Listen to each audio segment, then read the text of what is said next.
cara, beleza? Qual é a ideia? O valor que está aqui dentro desse nome, que ele inicia lá com aquelas interrogações, ele é um estado. E aí toda vez que eu interagir com ele, colocar um botão, fazer alguma coisa que mude esse estado, o React sabe que ele tem que vir aqui na tela e mudar essa informação, tá?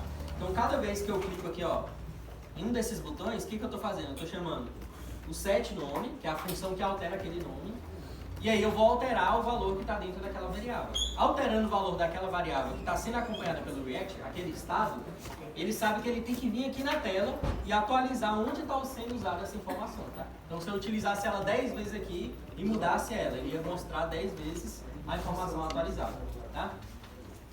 Então como exemplo aqui, ó, a gente fez esse componente do nome e número, aí aqui eu coloquei o estado e aqui não, no número eu não coloquei. Então toda vez que eu clico nos botões, ele altera o estado do nome e ele altera o número também, só que o número não é refletido, ele não está sendo guardado no estado. Tá?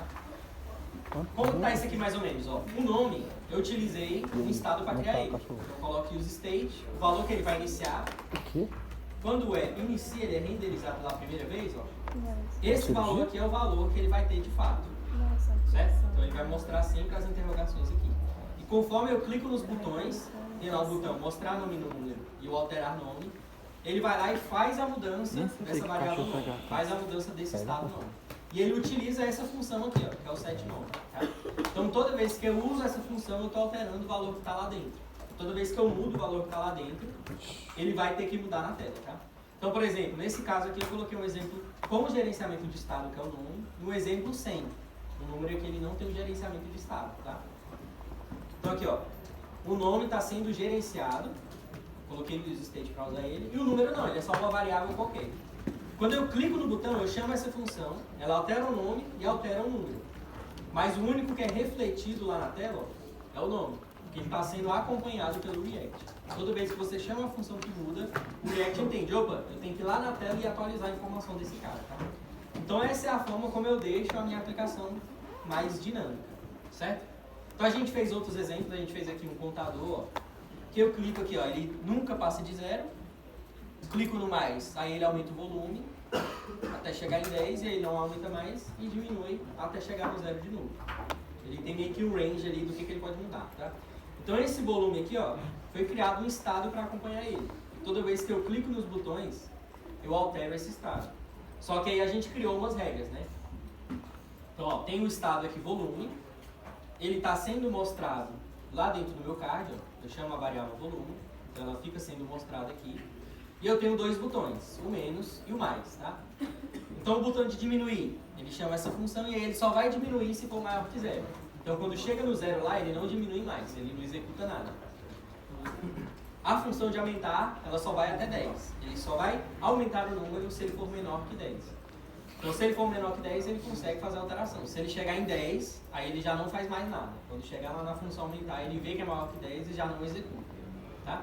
Então assim, além de eu conseguir mudar as informações, eu consigo aplicar algumas regras, geralmente num botão, numa função, antes de eu alterar aquele dado em si, antes de eu mostrar na tela. Tá?